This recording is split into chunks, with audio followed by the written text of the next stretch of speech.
Bismillahirrahmanirrahim. Assalamualaikum warahmatullahi wabarakatuh. Rabbi syrah li sadri wa yassir li amri wahlul 'uqdatam min lisani yafqahu qawli. Jadi hari ini kita akan sambung lagi pelajaran kita antara fiqh dan juga sirah bagi kelas tingkatan 1 Idadi.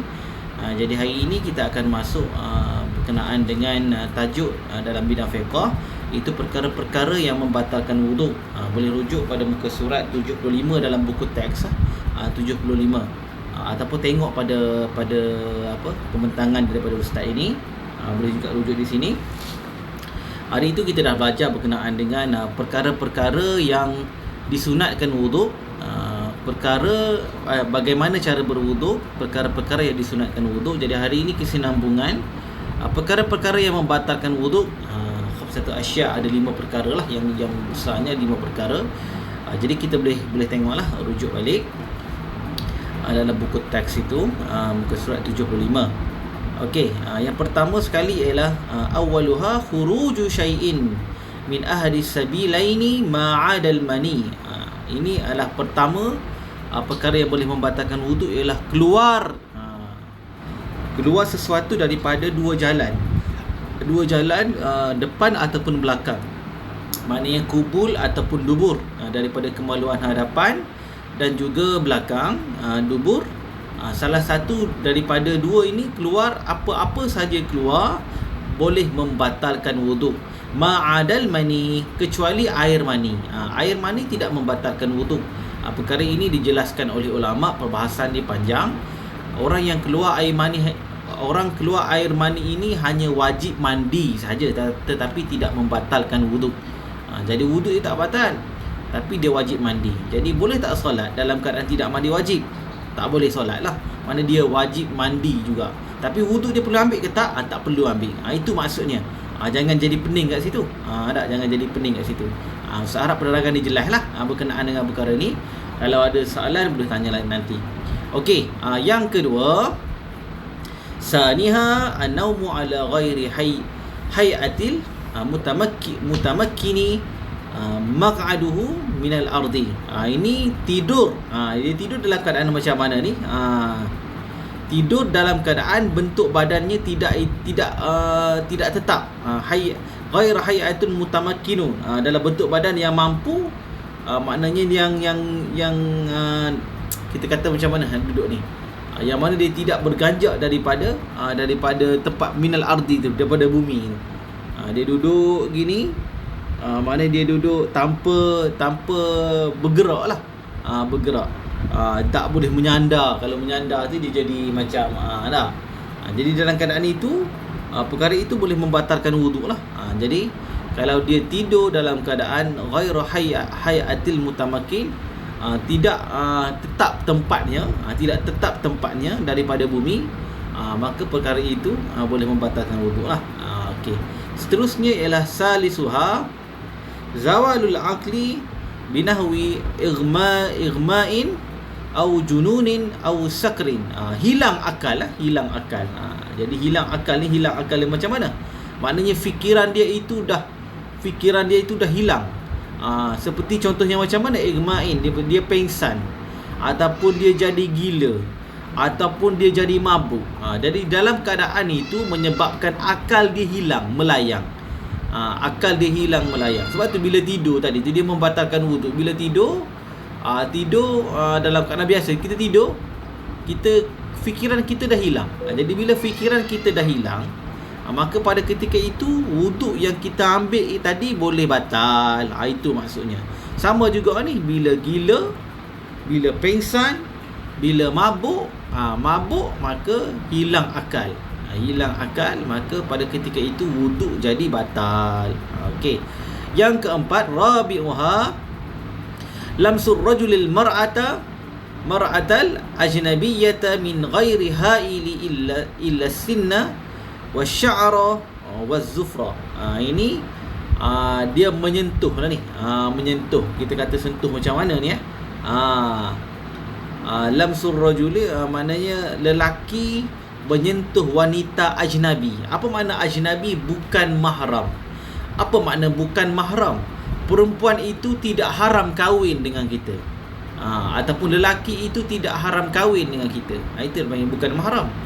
Macam ustaz ni tidak haram kahwin bagi kamu banat.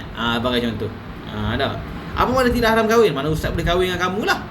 Ataupun pelajar lelaki kelas kamu tu adalah bukan mahram. Makna tidak diharamkan kahwin. Mana boleh kahwin. Kalau mahram, apa makna mahram? Mahram makna dia haramkan kahwin. Siapa jadi haram kahwin yang kita? Adik-beradik kita haram. Pok saudara sabik kita haram. Ayah kita haram. Mak kita haram. Yang ni haram kahwin, dia panggil mahram.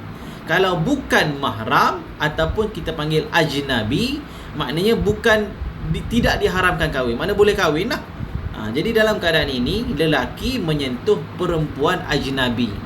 Lelaki sentuh perempuan yang tidak diharamkan kahwin padanya, pada ketika itu boleh membatalkan wudu min ghairi hailin, yang mana jadi sah nikah dengan tidak berlapik. Tidak berlapik macam mana ni? Maknanya dia sentuh lelaki dan perempuan tanpa sebarang lapik. Pada ketika itu bersentuhan di antara kulit lelaki dengan kulit perempuan ajnabi. Kulit lelaki dengan kulit perempuan dengan kulit lelaki bukan mahram. Sama lah, ajnabi dengan bukan mahram ni sama. Similar meaning. Similar meaning kan? Jadi sama lah, maknanya tidak diharamkan kahwin. Pada ketika itu boleh membatalkan wudu illa sinna wasya'ra wazufra, kecuali gigi, kecuali rambut, kecuali kuku. Jadi kuku, gigi dengan rambut ini tidak membatalkan wudu. Tidak membatalkan wudu. Boleh sentuh. Jangan kulit dah. Tapi dia boleh jadi batal dalam keadaan macam mana? Bila timbul syahwat, tak boleh juga. Batal wudu. Kenapa jadi batal wudu? Adakah sebab disentuh tadi tak berlapik, adakah batal wudu? Bukan sebab tak berlapik tu, sebab syahwat. Sebab naik nafsu. Naik nafsu tu yang boleh membatalkan wudu. Okey. Yang kelima, masul farjil adamiyyi kubulan au duburan bi batinil kaffi bila hail. Okey. Hak ni pula yang berikutnya ni, perkara yang kelima yang boleh membatalkan wudu adalah menyentuh farji, maknanya kemaluan. Kemaluan manusia sama ada depan ataupun belakang, dengan bibatinil kafi bila hail, dengan tanpa berlapik, dengan tapak tangan. Tapak tangan tak berlapik lah dia disentuh dalam keadaan tidak berlapik dengan tapak tangan bila hail. Maknanya gitulah, sama masuk tadi jugalah. Sentuh di kemaluan menggunakan telapak tangan. Sentuh ataupun ibu jari. Kita belajar itu, ibu jari ni tengah-tengah ni, sentuh lah. Mana sentuh? Sentuh macam mana? Pegang ke apa ke, basuh baby, basuh ke berok baby ke, terpaksa sentuh ke, membatalkan wudu. Membatalkan wudu ini jelas lah, depan ataupun belakang. Belakang tu had dia macam mana? Lingkaran lubang dubur tu, lingkaran, start daripada lingkaran dan ke dalam. Kalau luar-luar tu tak batal wudu. Tapi lingkaran itu dah dikira membatalkan wudu. Tak boleh sentuh. Okey, itu yang dikira perkara-perkara yang membatalkan wudu. Ini pula ialah perkara-perkara yang makruhatul wudu'i khamsatu asya'. Perkara-perkara yang dikira sebagai makruh. Kita tengok. Awwaluha al-israfu fi sabbil ma', itu membazirkan air. Jadi menggunakan air sewaktu berwuduk ni biarlah limit. Sebagaimana Nabi menggunakan air dengan jumlah kuantiti yang sedikit saja untuk ambil wuduk. Lebih kurang sebesar botol mineral tu. Berapa ml kita dah belajar sebelum ni, kita dah sentuh. Maknanya Nabi ni dia boleh mengambil wuduk dengan air yang sedikit. Malah ada seorang sahabat tanya Nabi, adakah tak boleh membazir juga? Ambil wuduk ni ada juga ke istilah membazir? Dia kata, ya, memang ada istilah membazir dalam mengambil wuduk, biarpun di kawasan air sungai yang mengalir. Sahabat Nabi kata gitu. Nabi kias tak? Air sungai mengalir pun kita tidak boleh membazir, apatah lagi kalau kita ambil wuduk dalam keadaan biasa. Jadi buka paip itu berpada-pada. Kalau tengok di masjid-masjid besar di seluruh negara ataupun di dunia atau di mana-mana sekarang ni, biasanya dia tempat tekan dia punya sinki dia tu, bukan sinki apa dia kata, pipe dia tu, bila kita tekan dalam beberapa second dia akan naik balik. Dia telah setkan seolah-olah lebih kurang 3 saat buka, dia akan tutup balik, naik balik. Jadi banyak dah gitu di pasaraya dan sebagainya. Semua ini nak mengelakkan daripada pembaziran air. Begitu juga perkara-perkara makruh dalam ambil wuduk, pertama sekali ialah membazirkan air. Okey. Yang kedua, saniha az-ziyadatu ala salasi fil maghsul. Ada penambahan pada basuhan. Kita kena basuh tu 3 kali. Basuh tangan ke, basuh kaki ke, kecuali kepala lah sekali. Full kepala sekali ikut cara Nabi. Full kepala sekali. Kalau ikut mazhab Syafi'i, sekurang-kurangnya 3 helai rambut. Tak, tapi 3 kali lah. 3 helai rambut 3 kali.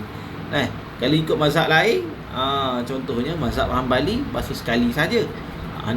Mazhab Abu Hanifah sekali saja. Itu kepala. Tapi yang ini nak cerita benda yang makruh. Makruhnya macam mana? Apabila berlaku penambahan ke atas 3 kali tersebut. Basuh 3 kali, kita pergi basuh 4-5. Jadi basuh 4-5 tak jadi sunat dah, jadi makruh. Jadi makruh. Sebab apa? Bazir air. Kalaulah kita basuh itu telah menepati piawaian, basuh tangan sampai ke siku.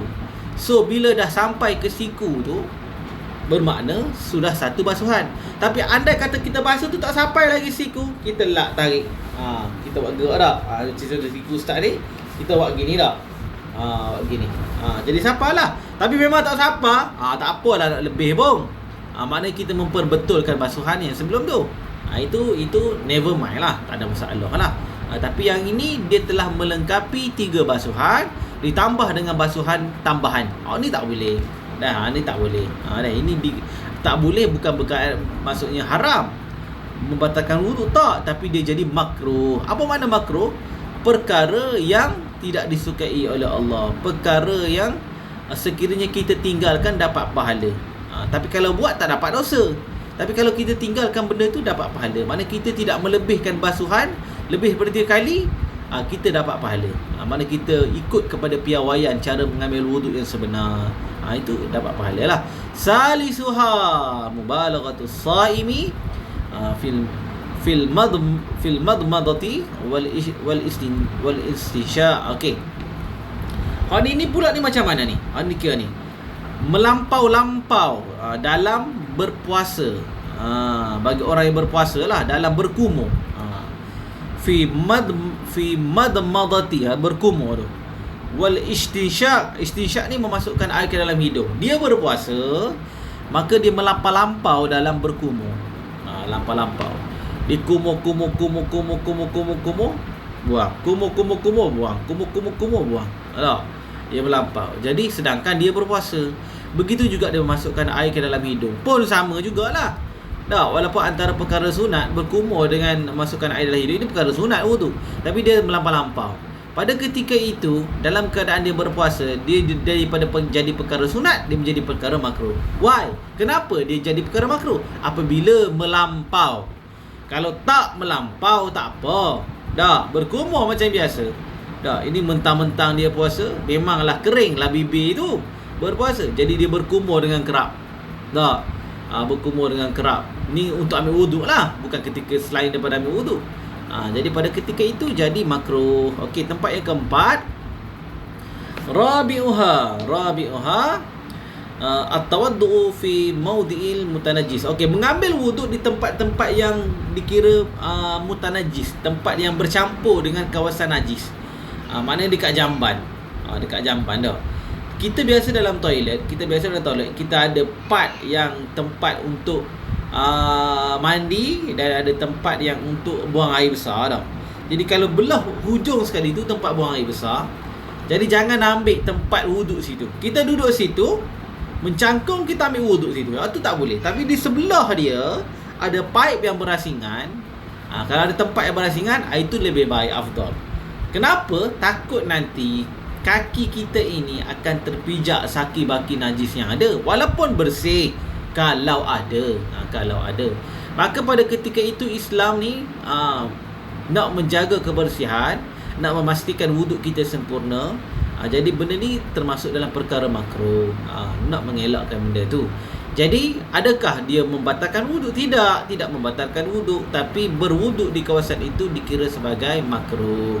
Elakkan berwuduk di kawasan yang bercampur tempatnya dengan kawasan yang kita buang air, ataupun kita buang air besar, ada mana-manalah.